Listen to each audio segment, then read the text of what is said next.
अगर मैं आपसे पूछूं सीएम साहब कि दीपू चंद्र दास के साथ जो हुआ, you expressed a lot of pain because Hindu के साथ या माइनॉरिटी के साथ जो एट्रोसिटी हुई। नहीं, वो अगर मुसलमान का साथ भी होते थे, the anguish should have been same.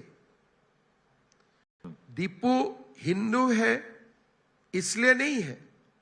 कोई लोगों को ऐसा बेरहम में अगर किसी को मारा जाता है, irrespective of religion, we share our anguish. But जब हमें मालूम पड़ता है इसको इसलिए मारा गया because he is a Hindu, तब गुस्सा दुगुना हो जाता है। But does a Bangladeshi Hindu and a Bangladeshi Muslim do they think similarly or do they think differently, especially if अगर मान लीजिए सेकंड जनरेशन थर्ड जनरेशन आप देखो असम में ऐसा है, अगर बांग्लादेश में रेफरेंडम होते थे कि हिंदू कहां रहेगा, Hindu would have been said कि we will stay in India. उनका ऊपर बांग्लादेश थोपा गया, उनका ऊपर पाकिस्तान थोपा गया। That was not a free choice. Congress ने, जैसे डॉक्टर अंबेडकर, सरदार वल्लभ भाई पटेल, एक इशू थे कि let all Muslim goes to Bangladesh और so called Pakistan and all Hindus comes to India. But वो नहीं हुआ। लेकिन एक बात हो सकते थे कि बांग्लादेश और पाकिस्तान का हिंदू को आप अपना फ्री चॉइस एक्सप्रेस करने के लिए मौका दीजिए, weather we want to stay in India और weather we want to stay in Pakistan. So we force Pakistan on them. अगर गलती से मेरा जोरहाट में जन्म हुए थे, अगर जोरहाट उस समय बांग्लादेश का चला गया था, मैं भी बांग्लादेशी बन जाते थे, मुझे तो कोई पूछा भी नहीं होते थे। So many reluctant people, they have been forced to stay in Pakistan because of wrong Congress politics. Later on, जब बांग्लादेश क्रिएट किया गया था, तब भी एक मौका था कि भाई पूछ लीजिए हिंदू को कहां रहना है। We could have saved crores of Hindu. Today, the Hindu population in Bangladesh are coming down drastically. They are just now 2 crores, from 12 to 14 crores. So, where they have gone?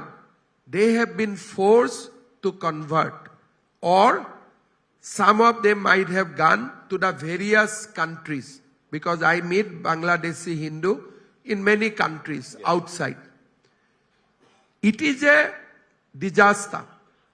But finally, when India liberated Bangladesh, Indira Gandhi could have said to Sheikh Mujibur कि मुझे आप 16 kilometre खाली भूखंड दीजिए, मेरा chicken neck का problem solve हो जाए। That was the minimum we could have asked from that then Bangladesh. Pakistan नतमस्तक थे। बांग्लादेश का लोग भारत का ऊपर ग्रेटिट्यूड में था कि आप जो भी बोले हम करूंगा। इंदिरा गांधी को क्या करना था कि देखो, this is the map of India, we are connected to the north east through a small chicken neck. मैं आपको दूसरा जगह में जमीन दे देता हूं, हम बुरा भी आपको नहीं सोचूंगा, मुझे इसको आप सीधा करने के लिए just help us, and that is the cost I am asking for the sacrifice made by the Indian army. वो नहीं होते थे। अगर वो समय नरेंद्र मोदी होते थे, वो तो हो जाते थे, बट इंदिरा गांधी ने वो नहीं किया। That is why today Bangladesh, हमें एक बांग्लादेश जैसा देश भी हमें धमकी देते हैं चिकन नेक को लेके। जेएनयू में जो देशद्रोही खड़ा होते हैं, वो लोग भी हमकी धमकी देते हैं चिकन नेक के लिए। तो मैं तो भारत सरकार से दरखास्त करूंगा, कभी ना कभी या बल से या डिप्लोमेसी से हमें और 20-22 किलोमीटर जमीन हमें लेना है और ये चिकन नेक का क्वेश्चन से हमें नॉर्थ ईस्ट को बाहर करना है। बहुत इंपॉर्टेंट बात आपने कही है और समझा के कही है, पर आपको ये नहीं लगता कि ये जो नेक का एक्सरसाइज है इसको पिछले 12 साल में भी हम धीरे धीरे कर सकते थे, ये कि थोड़ा चौड़ा हो जाए? नहीं, that is not possible in A peaceful atmosphere. Surgery तभी होते हैं जब बीमार मेडिसिन से ठीक नहीं होते हैं।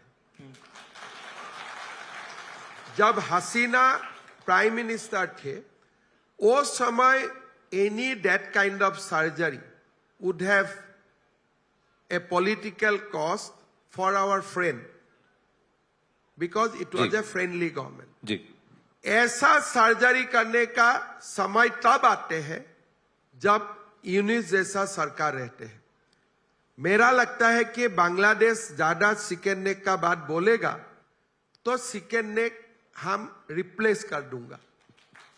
तो इसीलिए हमेशा सीजरियन ऑपरेशन तभी होते हैं जब नॉर्मल ऑपरेशन संभव नहीं होते हैं, and this is not a case of normal operation. कोई ना कोई लोग, कोई ना कोई देश का प्रधानमंत्री, कोई ना कहीं समय भारत का सेना, आप हमें देख के जाना है या नहीं देख के जाना है, बट आप मान लीजिए दैट वो होगा ही होगा।